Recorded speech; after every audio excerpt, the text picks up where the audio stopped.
Hello, what's up mga ka-J-Vlog? Welcome ulit sa panibagong video. At sa video na to, ayan, i-unbox natin yung isang popular na smartphone na lumabas ngayong early 2024. Ang isang malupit na gaming mid-range 5G smartphone, ang Poco X6 Pro 5G. Maganda kaya to? Tara mga ka-J-Vlog, check na natin.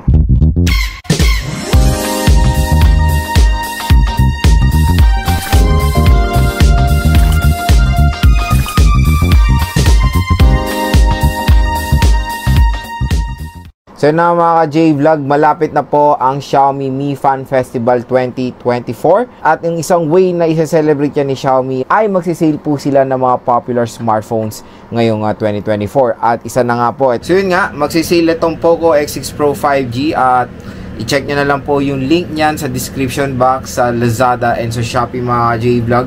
So meron din sila mga voucher na ino-offer sa Shopee na mas makukuha nyo pa ito ng below SRP. Syempre, sale nga, so meaning below SRP pa.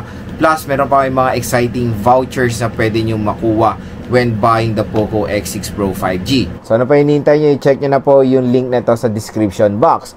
At ang maganda dito, yung i-unbox natin mga ka-J-Vlog is yung top of the line na variant ng Poco X6 Pro, ang 12GB 512GB. Grabe, napakalaki na po ng RAM at ROM na mo-offer nito. Syempre, when it comes sa X series si Poco, nagfo-focus yan sa gaming side. Kaya napakalaki na ng in-offer niya na RAM at ROM para naman masulit nyo yung paglalaro nyo dito sa Poco X6 Pro 5G. At syempre, ang color na unbox natin for today is yung color black nila. Yun, ulitin ko. Ilalagay ko po yung link na ito sa description box. At yun mga J-Vlog, samahan nyo i-unbox itong Poco X6 Pro 5G. So yun mga ka-J-Vlog, in celebration sa Xiaomi Mi Fan Festival 2024, ayan, mag-unbox tayo ng isang smartphone mula sa Xiaomi or sa Poco, ang Poco X6 Pro 5G.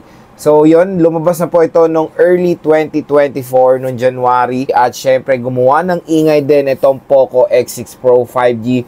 Hindi lang ito, yung Poco X6 and yung Poco M6 Pro 5G. Kompleto tayo ng review niyan mga ka-J-Vlog. I-check nyo na lang po yan sa i-check nyo na lang po yan sa ating YouTube channel. At ito, i-unbox na natin yung top of the line, which is the X6 Pro. So, kaya siya gumawa ng ingay dahil napakaganda rin ng chipset na nilagay nila dito. And of course, the RAM at ROM dahil 12GB of RAM and 512GB na storage. Tingnan nyo naman, nasa special box tayo. So, nasa box pa ng Xiaomi. Always believe that something wonderful is about to happen. Okay, check na natin. So, yan, nasa may wagang box ng ating Poco X6 Pro. Ito na siya mga ka-J-Vlog, ang pinaka top of the line sa X series ngayon. Ayan. So, yun, sa mga hindi nakakalam, na unbox and review ko na yung Poco X6, yung non-Pro and yung M6 Pro. So, X6 Pro naman tayo ngayon. 5G connectivity will base on local operator capabilities. So, ang color ni unbox natin for today is color black.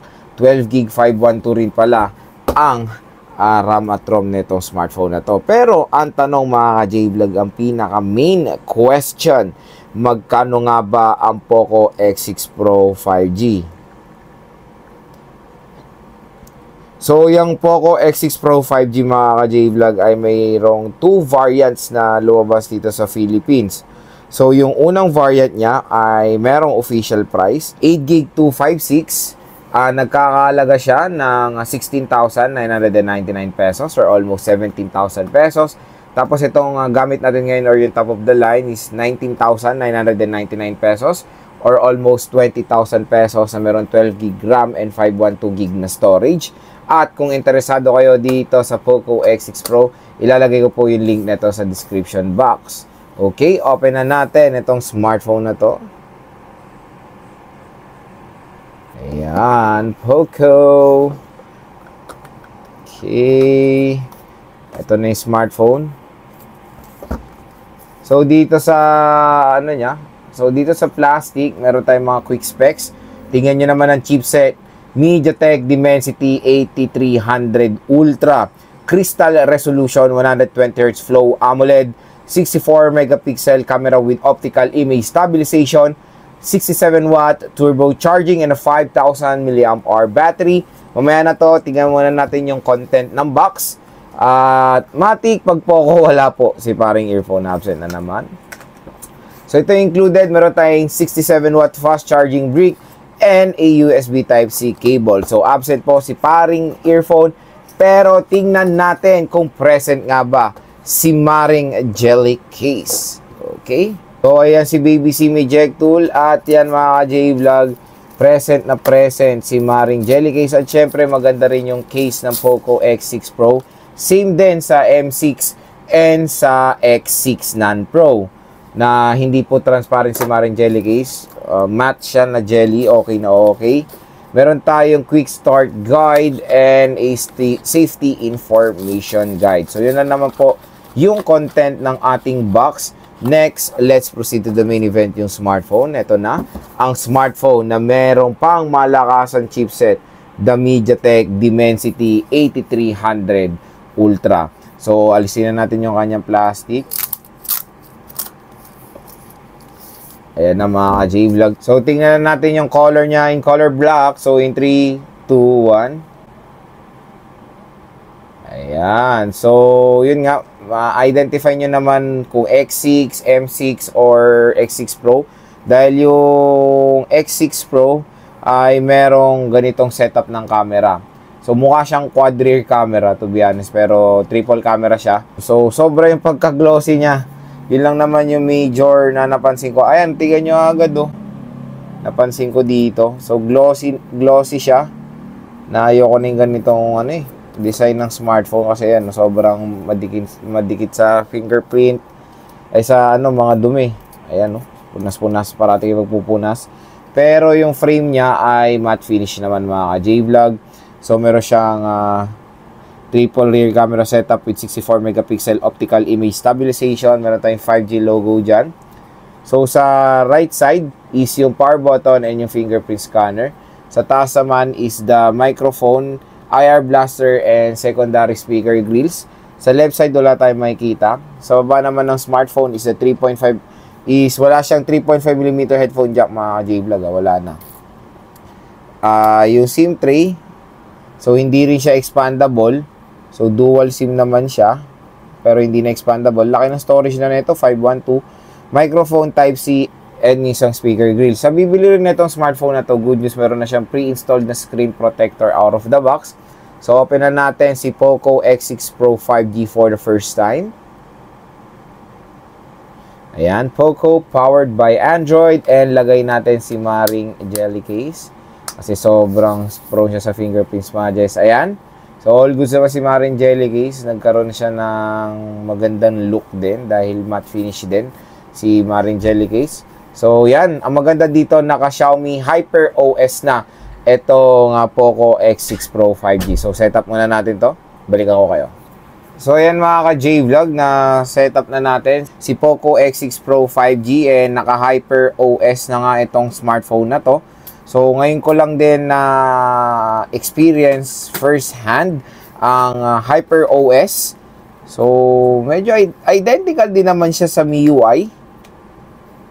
Pero dito sa bar lang, madami na siyang nakalagay. Wait lang, medyo ko pa eh. Naka-AMOLED na rin itong smartphone na to. Settings, same rin lang naman ito yung interface. So, tingnan natin yung about niya. Sa about, naka-Hyper OS na siya. So, Poco X6, ang storage na available, nagamit na pala is 33.6 GB. So, ang laki na agad ng nakain na storage out of the box. Grabe. Tingnan nyo naman ng system files. Yung total na system storage is almost 30 gigabytes na. Grabe, ang laki ng kinaing storage ng Hyper OS na yan, no? And naka-Android 14 na rin to. Sa display naman, tingnan natin yung display. So, tanggalin natin ito. Auto brightness. Ayan. Refresh rate is 120 Hz. Same na same lang naman din na interface sa MIUI. Pero smooth to. Ganda rin dahil naka-AMOLED display na itong si Poco X6 Pro 5G.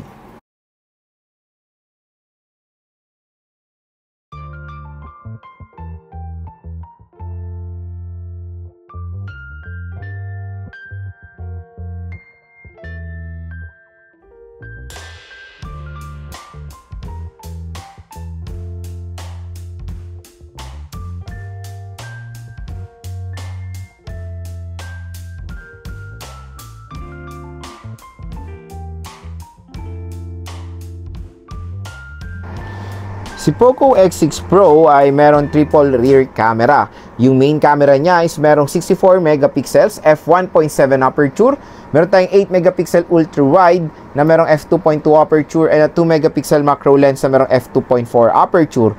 Sa front camera naman, meron siyang 16 megapixels. At ang maganda dito, support niya sa rear ang 4K video recording. Sa screen naman, si Poco X6 Pro ay merong 6.67 inches AMOLED display na merong resolution na 1220 by 2712 pixels na merong 446 pixels per inch. Support niya ang 120Hz screen refresh rate. Protected siya ng Corning Gorilla Glass 5 at meron siyang support din sa HDR10+. Sa OS naman, out of the box, ang Android 13 siya na support na rin ng HyperOS. Ito na po ang bagong OS ni Xiaomi or ni Poco. Sa chipset, meron siyang MediaTek Dimensity 8300 Ultra na 4nm. Meron tayong octa-core CPU na merong clock speed na up to 3.35 GHz. And sa GPU, meron tayong Mali G615 MP6. Meron siyang dalawang biometrics, which is face unlock and fingerprint scanner. Yung fingerprint scanner niya ay in-display na. Pagdating naman po sa battery, meron tayong 5,000 mAh non-removable battery na support ang 67W fast charging rate. So yung mga J-Vlog na nakita nyo na ang Poco X6 Pro. Next naman, gusto kong i-share sa inyo yung first impressions ko dito sa napakalupit na smartphone na to ni Poco. Number one, of course, sa kanyang display. Sa display side mga J-Vlog, maganda naman po dahil AMOLED display na si Poco X6 Pro. Mataas din ang refresh rate, of course, sa perfect for gaming 120Hz screen refresh rate. Protected pa siya ng Corning Gorilla Glass 5. So durable naman din po yung glass niya. At nagustuhan ko rin yung screen size na perfect for gaming. Malaki rin naman siya mga J-Vlog. Almost 6.7 inches na ang Poco X6 Pro 5G. Number 2, of course, sa RAM at ROM. Ito nga po, yung top of the line nila is 12GB 512. Grabe. Nakakatuwa na ngayon 2024 nag-offer na talaga mga smartphone brands, lalo na sa mid-range side ng 512GB na internal storage. Kasi let's face it, yung 256, nakikita na natin yan sa mga entry level. Siyempre, kailangan mag-step up ng mga mid-range smartphone, lalo na sa RAM, kasi yung 8GB of RAM, ang tagal na po natin nakikita yan sa mga mid-range segment. Since 2018, meron ng 8GB of RAM na smartphone, di ba? So, yun, 12GB nagiging nagiging normal na sa mga mid-range smartphone, lalo na sa ganitong presyo. 12GB 512 na ang tineterno nila. Pero meron din namang ino-offer na mas mababang variant, which is yung 256GB na internal storage with 8GB of RAM. So maganda, more choices kumbaga dito sa Poco X6 Pro. At yun, plenty of RAM and storage para sa inyong paglalaro. Number 3, syempre mga ka-J-Vlog, the chipset. Grabe! Ang chipset nito is a MediaTek Dimensity 8300 Ultra. Tingnan nyo ang clock speed nito ha. Ang clock speed niya napakabilis, 3.35 GHz. So nakakatuwa na yung mga Dimensity ngayon is okay na talaga yan for gaming eh. Marami na rin ako nakikitang consumers na pini-prefer na yung Dimensity chipset when it comes sa gaming side, lalo na sa mid-range. Yung flagship kasi usually nakikita talaga natin yan, Snapdragon eh. Pero when it comes sa mid-range, nagiging dominant talaga ang mga MediaTek Dimensity chipset. So yon. To be honest, hindi ko pa natatry ang Dimensity 8300 Ultra. Stay tuned lang dahil full review nga natin and game test ang Poco X6 Pro. Doon natin matatry yung full potential na itong smartphone na to. Pero yun nga sa side ngayon na itong smartphone na to, when it comes to specs, napakalupit ng ma-offer ng Poco X6 Pro. Perfect na perfect for gaming. Number 4 sa camera. Tingnan nyo ang camera ng Poco X6 mga ka-J-Vlog. Mukha siyang quad camera setup, pero triple camera lang po itong smartphone na to dahil ito ay flash. Ang maganda rin naman dito, lahat ng lente na nilagay sa X6 Pro ay very useful. Walang mga marketing get up na gano'n na depth sensor, AI lens para lang masabi na triple camera, 'di ba? Dito lahat ng camera lens is useful. Meron tayong main, ultra at macro lens. So okay na okay. Kahit na nagfo-focus din ito sa gaming side, binigyan pa rin ng halaga ni Poco ang camera nitong Poco X6 Pro 5G. Nakita nyo naman sa ating mga photo samples kanina, napakaganda rin na ma-offer na itong 64 megapixel main camera ng Poco X6 Pro 5G. At ang pinakalas mga ka-J-Vlog sa kanyang fast charging. Biruin yung 67 watt fast charging na ang Poco X6 Pro. Yung 5,000 mAh huge battery capacity nito, saglit lang po yan full charge dahil sa kanyang napakatulin na fast, dahil sa kanyang napakatulin na charging rate. 67 watts, very convenient sa mga ganitong smartphone na focus on gaming. Kasi yun nga, malobat man kayo pag naglalaro, i-charge nyo lang to ng saglit, maligo lang kayo, kumain, pagbalik nyo, mataas na agad ang battery percent itong smartphone na to. So yun mga ka-J-Vlog, ang first impressions natin dito sa Poco X6 Pro. Abangan nyo na lang po yung full review and yung game test natin dito sa smartphone na to, kung saan itetest natin ito sa mga iba't ibang scenarios. At yun, kung interesado rin kayo sa Poco X6 Pro, i-check nyo na po yung link nito sa description box. Sabay-sabay tayo mag-celebrate ng Xiaomi Mi Fan Festival ngayong 2024.